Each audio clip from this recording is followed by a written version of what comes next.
silly thing. I will talk about this silly thing actually called love. I'm sorry about that. Because it's sometimes an irritating word. People use it in such strange ways. But I will talk about that. And as you said, I have nothing new to say to you. That's my niche. I'm the one telling people what they already know. Yep. And I start with a question. Surprisingly enough, the beautiful question. What if? What if we lived in another world than the one we see around us in the news? What if we lived in another world, a beautiful world, where people were not driven by competition, ego, wanting to have stuff all the time, violence? What if we lived in another world, beautiful world, where people were driven actually by compassion? And yes, this thing we used to call love.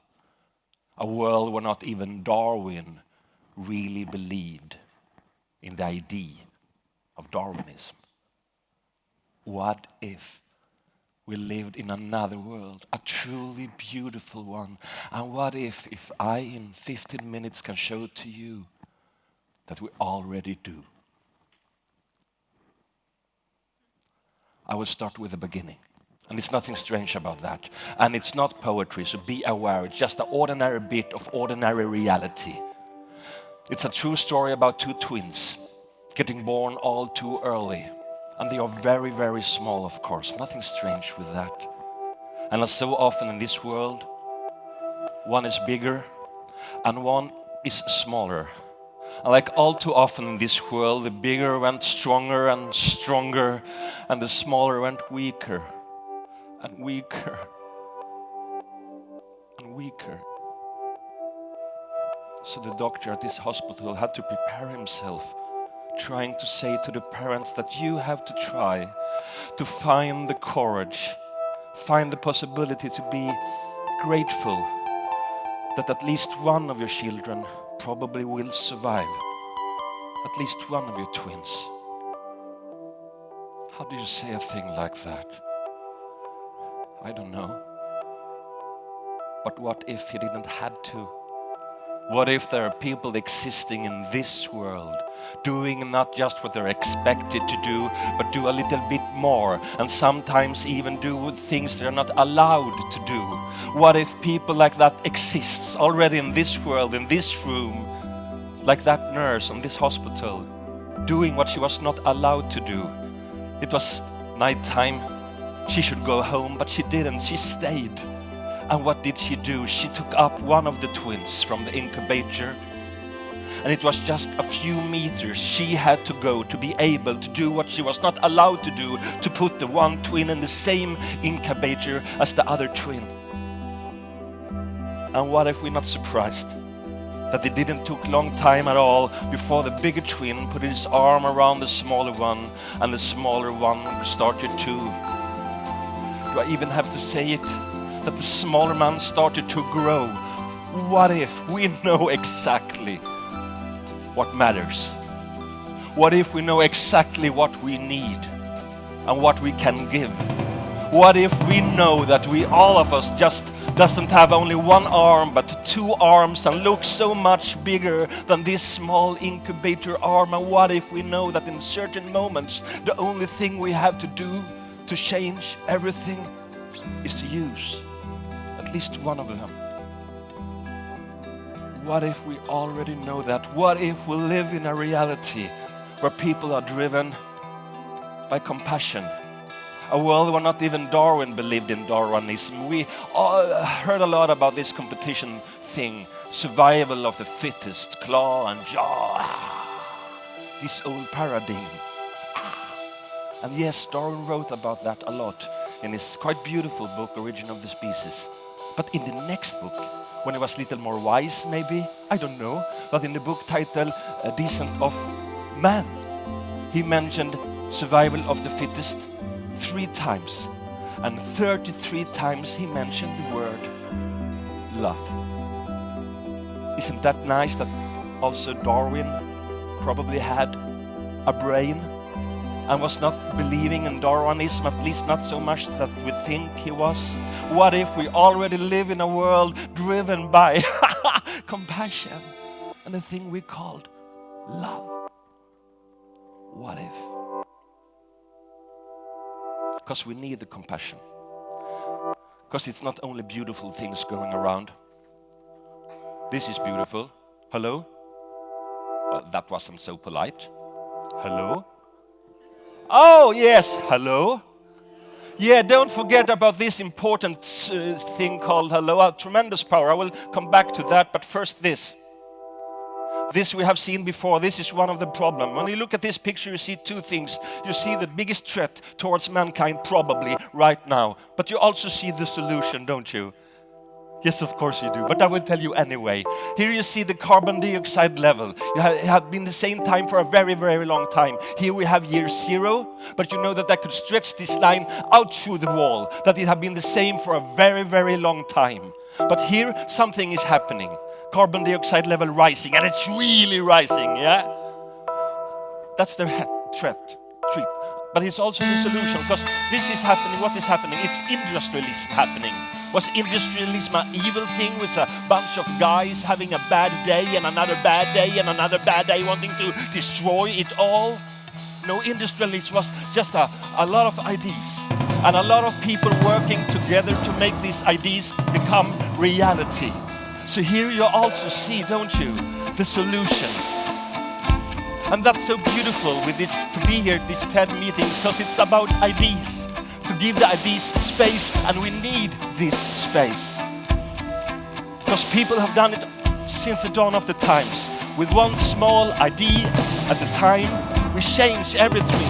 We try to make things better. Just the other week I heard about this Swedish company that had some prize. They invented this device. You put it on a ship, yes, and then this device creates 100% clean energy just out from the water going away from the ship. And this device saves 5,000 ton carbon dioxide every year.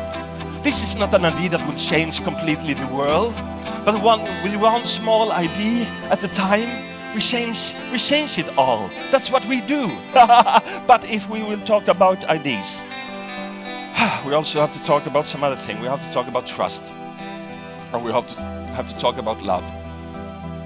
And then we have a problem. There was this Swedish poll last year that said that a very sad thing, that half of the Swedish employees have an idea that they are keeping quiet about. They don't even express it. Why? They said that they were afraid that someone else will steal their idea, or that everybody should laugh at them. They were afraid. And as you know, afraid is the lack of trust. And the lack of trust is a lack of ordinary love. When I say love, don't misunderstand me. Love is, it's easy to think when you hear about that. It's easy to think about this Hollywood hallelujah kind of love. But actually I think that kind of love is so boring, the hallelujah one. It's so boring. It's not important at all. It's little fun for a while, but the important love is not the hallelujah love. The strong love is not the hallelujah love. It's the everyday common love we always do. Because we do. When you say hello to someone, you smile. If you're not a psychopath or something, you smile. Why do you smile? Because you want the other person to like you. Love! Or maybe also you're programmed to know that if you smile, it's more likely that the other person like himself. And then you know it's more likely that that person will like you. And then you know it's more likely that you will like him back. And then you know it's more likely that you will get things done. And we need to get things done, don't we? And we need the trust. And in Sweden, 4 million people work. 2 million of them keep quiet about the ideas. I don't know, how many ideas do you have every week? One? No, not every week. Every month? Okay, let's say 2 ideas every year. 2 million people, that's 4 million ideas getting killed just out of fear, just in this small place called Sweden. And this is really sad, because Sweden is the most trusting country in the world.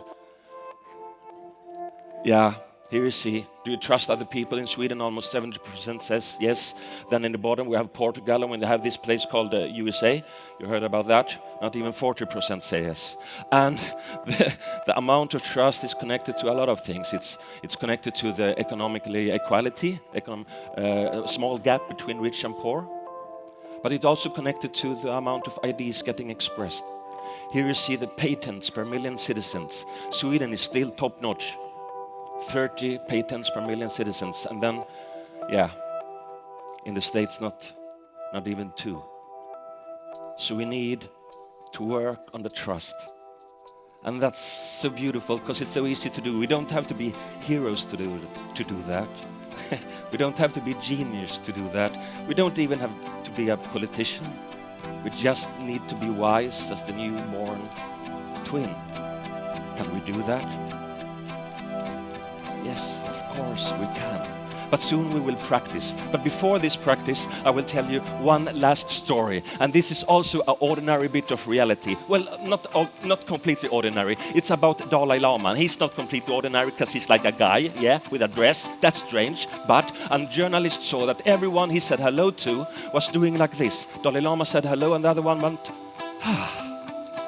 completely relaxed, like in spa, very quickly spa. Trust. Isn't that beautiful? Because now we have this meeting in Paris. Over 20,000 people are getting together just to try to make things better. A lot of people trying to take these important decisions that we need. And they have a lot of meetings. And the meetings doesn't start with decision. Of course, it starts with hello. And what if it starts with this kind of hello? Competition, hello, hello. Or this, hello. Get things done. Trust, hello.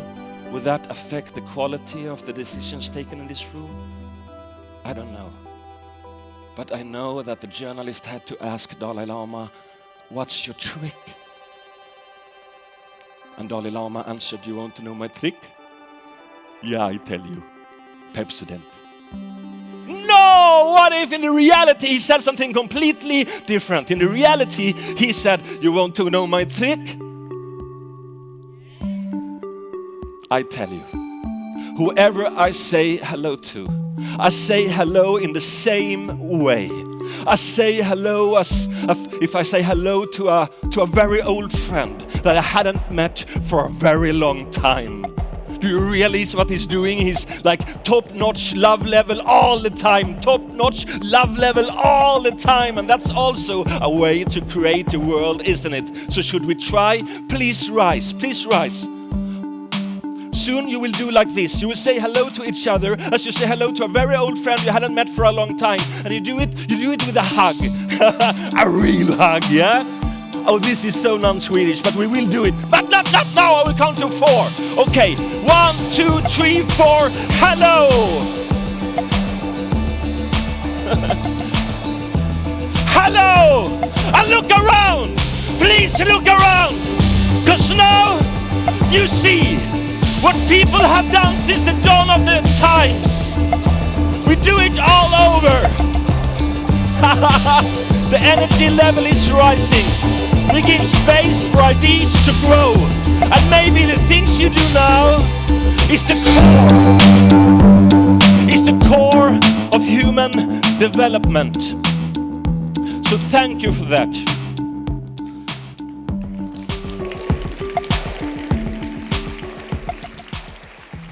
So beautiful and so banal. But by all the important things we have to do, maybe this is one of them. Maybe it's the core. What if it's the core of human development? What if? I will just tell you that I'm a writer. I've been writing 10 books. But when I was this, I've been performing my poetry in 6 continents and so on. But when I was a kid, I was not this becoming writer. I was this disturbing kid. I don't think they liked me. They'd thrown me out from the classrooms. They'd thrown me out from the completely school. and I was the last one learning how to write, to read, even to talk. I couldn't say my own name correctly until I was 8. And for a long time I wondered what happened. What's the difference between this guy and this one? What happened? And for many years I was completely blank. I didn't know. until I realized what happened. Gösta happened. Gösta Karlsson happened. He was my teacher, and he was doing something fabulous. He was bending down, and he looked into my eyes. What about that? He didn't throw me out. He looked into my eyes, and he asked me a question. He asked, what do you want to do? What's your idea of your life? And that was amazing, and even more amazingly, he waited for an answer. And that never happened to me, that a grown-up actually was interested in my answer, but he was. And he had to wait for a long time. And in the patience to do that, he did. So that was what happened. One man going to work, not only to make a living, going to work with the idea that he could change things. And he could. That's us.